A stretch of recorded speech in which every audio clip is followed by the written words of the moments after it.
ਆਪ ਜੀ ਸਾਰੇ ਬਾਣੀ ਸਰਵਣ ਕਰ ਰਹੇ ਸੀ।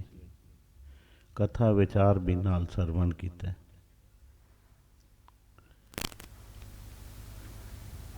ਸ਼ਬਦ ਪੜ੍ਹਿਆ ਬਤਰਾ ਜੀ ਨੇ, ਲੇਕਿਨ ਇੱਕ ਪੰਕਤੀ ਉਹਦੀ ਸਿਰਫ ਉਸ ਦੇ ਉੱਤੇ ਅਗਰ ਵਿਚਾਰ ਕਰੀਏ ਤੇ ਸਮਝੋ ਜੀਵਨ ਪੂਰਾ ਬੀਤ ਜਾਣਾ। मेरे गोबिंदा गुण गावा, ध्यान नाल सुनो सर, गुण गावा अगला लफज त्रिपत मन हुए।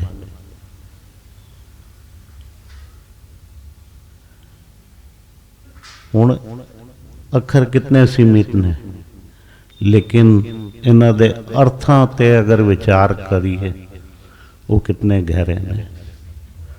परमात्मा नूं असीं ध्याने आ, याद करने आ।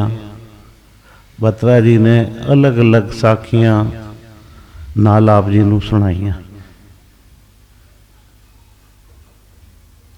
कि जिन्हां ने अपने मालक दे चरणां ते सिदक भरोसा कीता,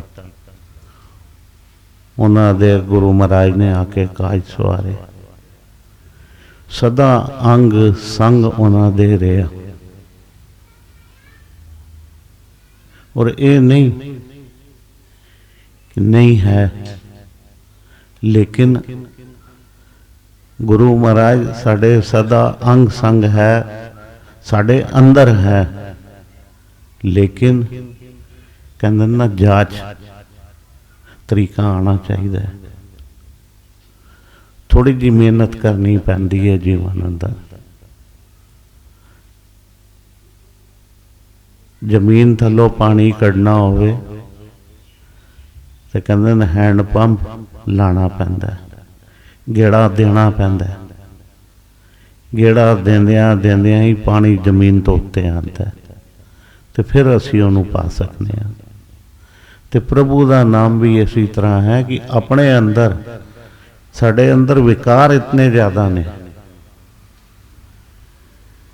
भावें असी माला फेरने आ, सब कुछ करने आ, लेकिन संसार विच रहने आ, उस तो कई गुणा ज़्यादा गलतियां करने आ।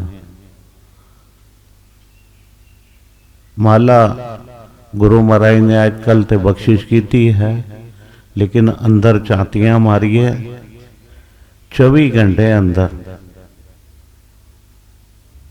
असी कितने घंटे माला फेरने आ ते कितने घंटे संसार च रहने आ। इस गल नूं देखो।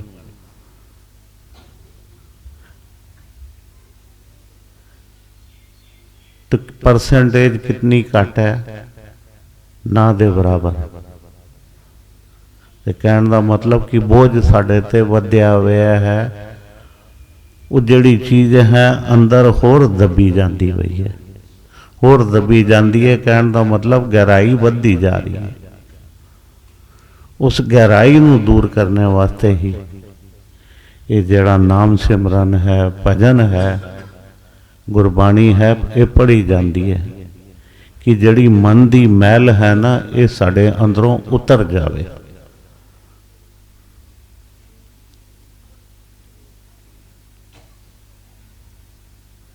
ते अज दा दिन साढ़े बजुर्ग माता जसमन कौर जी का नाल दिन देखो। जदों कुछ दिन रखे जाते ना तो कुछ इस तरह सुझाया नहीं जाता। ये सहज सुभाई गल हुई सी। जदों दिन रखने लगे तो मैं कहा जी देख लो केड़ा दिन तुहानू सूट करता है। गल समझाण वाली गल कर।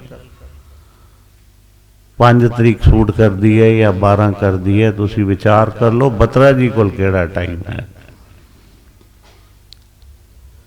तो बत्रा जी ने कहा जी मैं 12 तरीक खाली हाँ, 5 तरीक एक प्रोग्राम सुखिया हुआ है।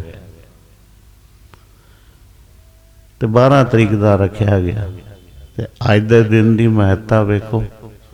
अज नाल उन्हां गुरसिखां नूं याद किया जा रहा है ਜਿਹੜੇ ਗੁਰੂ ਮਹਾਰਾਜ ਦੇ ਅਸੀਂ ਸਾਰਿਆਂ ਨੇ ਦਰਸ਼ਨ ਕੀਤੇ ਨੇ, ਉਹਨਾਂ ਨੇ ਕਾਫੀ ਸਾਰੇ ਸਰੀਰਾਂ ਨੇ, ਔਰ ਉਹਨਾਂ ਨੂੰ ਸੁਣਿਆ ਵੀ ਹੈ। ਕਿਤਨੇ ਸਿੱਧਾ ਸਾਦਾ ਉਹਨਾਂ ਦਾ ਜੀਵਨ ਸੀ,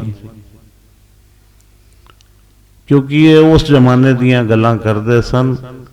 ਕਿਉਂਕਿ ਇਹ ਭਵਰੇ ਜਿਹੜੇ ਸਨ ਨਾ, ਗੁਰੂ ਮਹਾਰਾਜ ਦੇ ਸਤਿਗੁਰ ਭਗਵਾਨ ਦਾਸ ਸਾਹਿਬ ਜੀ ਦੇ ਚਰਨਾਂ 'ਚ ਇਹਨਾਂ ਨੂੰ ਸਥਾਨ ਮਿਲਿਆ ਸੀ।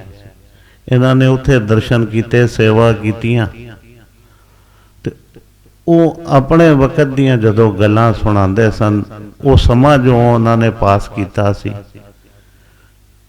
ਕੋਈ ਕੈਸੇਟ ਨਹੀਂ ਸੀ ਸੁਣਨੇ ਵਾਲੀ, ਕੋਈ ਵੀਡੀਓ ਨਹੀਂ ਸੀ, ਕੋਈ ਚੀਜ਼ਾਂ ਨਹੀਂ ਸਨ, ਲੇਕਿਨ ਆਪਣੇ ਪ੍ਰਭੂ ਨੂੰ ਉਹਨਾਂ ਨੇ ਆਪਣੇ ਮਨ ਵਿੱਚ ਵਸਾ ਕੇ ਰੱਖਿਆ ਸੀ। ਉਹ ਸਾਰੀਆਂ ਚੀਜ਼ਾਂ ਸਾਨੂੰ ਇਸ ਤਰ੍ਹਾਂ ਸਟੇਜ ਤੇ ਜਦੋਂ ਖੜੇ ਹੋ ਜਾਣਾ ਉਹਨਾਂ ਨੇ, ਤੇ ਇੱਕ ਗੱਲ ਕਰਦੇ ਸਨ ਸਟੇਜ ਤੇ ਖੜਾ ਹੁੰਦਿਆਂ, ਜਦੋਂ ਸਤਿਗੁਰਾਂ ਦਾ ਨਾਮ ਲੈਣਾ ਨਾ, ਉਹ ਕਹਿੰਦੇ ਸਨ ਮੇਰਾ ਖੂਨ 1.25 ਮਣ ਖੂਨ ਵੱਧ ਗਿਆ। ਸਿੱਧਾ ਇਸ ਤਰ੍ਹਾਂ ਕਹਿੰਦੇ ਸਨ ਕਿ ਮੇਰਾ ਖੂਨ ਵੱਧ ਗਿਆ, ਇਤਨਾ 1.25 ਮਣ ਖੂਨ ਵੱਧ ਗਿਆ। ਕਿਉਂਕਿ ਅੰਦਰ ਉਹਨਾਂ ਦੇ ਇਤਨੀ ਤਪਤ, ਇਤਨੀ ਗਰਮੀ ਸਰੀਰ ਵਿੱਚ ਆ ਜਾਂਦੀ ਸੀ ਕਿ ਉਹਨਾਂ ਨੂੰ ਉਹ ਸਾਰੇ ਨਜ਼ਾਰੇ ਉਹਨਾਂ ਨੂੰ ਉਸ ਤਰ੍ਹਾਂ ਪ੍ਰਤੱਖ ਨਜ਼ਰ ਆਉਂਦੇ ਸਨ ਜਿਵੇਂ ਵੇਖੇ ਹੋਣ। ਤੇ ਅਸੀਂ ਆਪਣੇ ਆਪ ਨੂੰ ਧਿਆਨ ਕਰੀਏ, ਜਿਹੜਾ ਸਮਾਂ ਅਸੀਂ ਆਪਣੇ ਮੁਰਸ਼ਦ ਮਾਲਕ ਨਾਲ ਗੁਜ਼ਾਰਿਆ, ਕਿਤਨੀ ਘੜੀਆਂ ਸਾਨੂੰ ਚੇਤੇ ਹਨ, ਕਿਉਂਕਿ ਉਹ ਸਾਦਗੀ ਵਾਲਾ ਸਮਾਂ ਸੀ, फालतू दे काम नहीं सन। अजकल संसार होर फालतू दियां कितनियां सारियां चीज़ां जिन्हां नूं कदे समय कोई बुरा कहंदा सी, अजकल हर घर विच वो चीज़ मौजूद है जिन्हों बुरा कहंदे ही नहीं।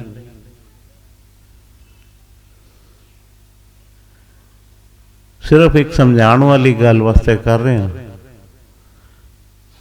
कि अगर सीखने वाला कोई होवे तो कहते कोई माड़ी चीज़ भी हो रही होवे ना तो उस तो भी सीख लैंदा है, ते ना सीखने वाला होवे बैठे हैं इत्थे बाणी पढ़ी जा रही है, तृप्ति मन दी करनी है, किस तरह होएगी इस ते विचार कर लीजिए। अगर तृप्त होए हैं तो इधरों कुछ नाल लैके जावांगे, अगर खाली आए सी खाली चले गए,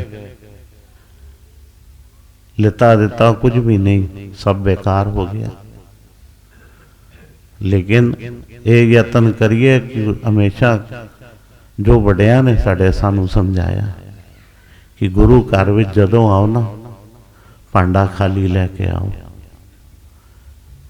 तो भांडा नूं सीधा रखो, तो जेड़े वचन होवन ना उस बर्तन विच पावन, उस भांडे विच पावन, तो भांडा परवा के लैके जाइए। परवा के लैके जान का मतलब समझना कि असी उस चीज़ नूं परिवार दे हो सकता सारे शरीर इत्थे हाज़र ना होवन, जेड़े बाकी शरीर भी होवन उन्हां नाल भी वो गल सांझी करिए। उस गल नूं साझा करने का मतलब समझे, एक बार इत्थे सुनी, दूसरी बार वही गल अपने मुख तो उत्थे उचारी, जड़ी सुनी सी वो याद है ताई उत्थे उचारी गई, वो उचारी गई तो होर पक्की हो गई। वो फिर जड़ी पक्की हो जाती है चीज़ वो बार बार दोहराई जाती है, क्योंकि याद ही हुई होती है, तो फिर जड़ियाँ चीज़ां याद रह जांदियां वो सदा नाल रह जांदियां। जड़ियाँ चीज़ां भुल जांदियां ने वो साडे नाल नहीं ने, याद वही ने, जड़ियाँ साडे नाल ने याद वही ने, जिन्होंने असी चेते करने भुले नहीं। तो संगत विच आण दा यही वादा कि इधरों गुण लैके जाने ने। गल जिधरों शुरू की सी ना कि ये जड़ा उत्ते बोझ पै रहा है, गहराई वध रही है, यतन करना है कि एक बार आया तो ये महसूस करिए कि कुछ 6 इंच सही उत्ते आ गए, फुट भावें 100 थले होवांगे।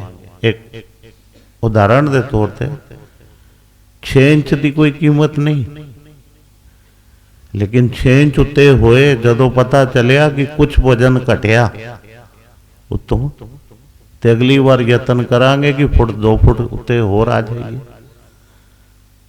तो जदों इहो जिहे यतन होणगे, एक दिन लगेगा कि असी तरना शुरू हो गए हैं। जिस दिन तरना शुरू हो जावांगे उस दिन साडा काम बन जाएगा।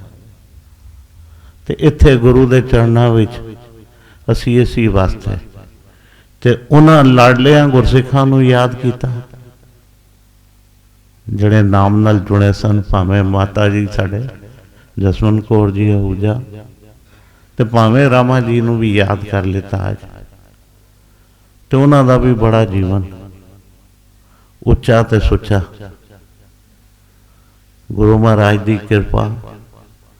बस यही यतन करिए जो वड्डियां ने अपना नाम कमाया, जिन्हां करके असीं उन्हां नूं याद कर रहे हैं, कुछ हासिल हो रहा है, कुछ किणका मात्र साड़ी झोली च भी पवे, असीं नाम बाणी नाल होर अच्छी तरह जुड़िए।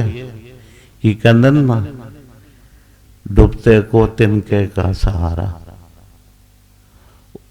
हुण जेड़े डुबे हुए आ, हुण उत्ते तरना शुरू आए हैं, तो हुण एक नाल ओठ मिल जाए, एक सहारा मिल जाए, जे तरदे रहिए।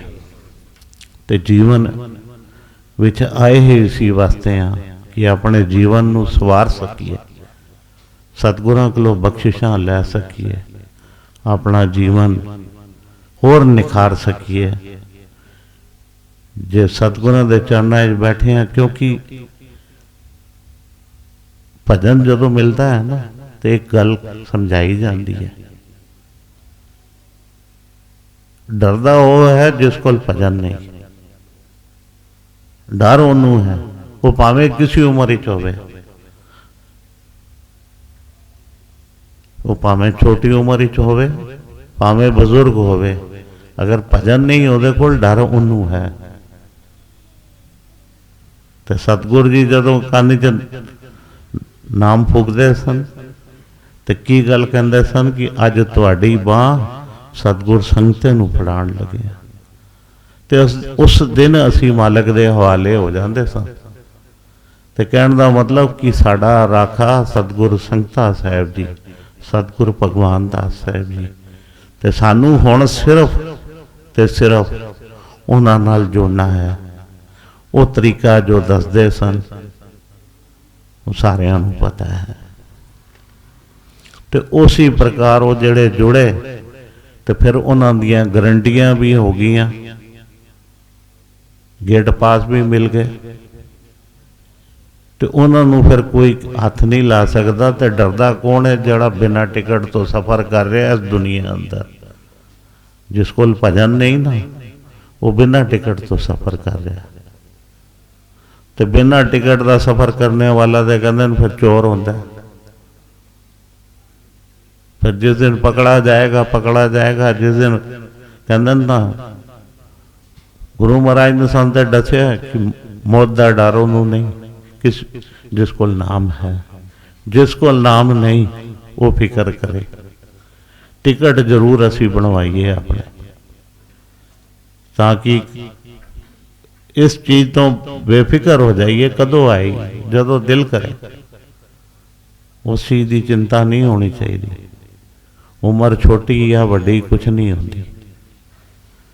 जीवन सुख वाला होना चाहिए। गुरु कोलों ये बख्शिशां मंगी है। अज वड्डियां दा भी दिन मना रहे हैं। उन्होंने जो कमाइयां कीतियां, उन्हां दा किनका मात्र साड़ी झोली च भी पवे। जिस राह ते वो चले, उस राह ते असी भी चल के अपना जीवन सवार सकीए। इतनी एक हाजरियां प्रवान करो। धन धन सतगुरु भगवान दास साहेब बाप जी दी सत। धन धन सतगुरु सेवा राम साहेब आप जी दी सदाई। धन धन साहिब संत माता जी आप जी नूं कोट कोट नमस्कार।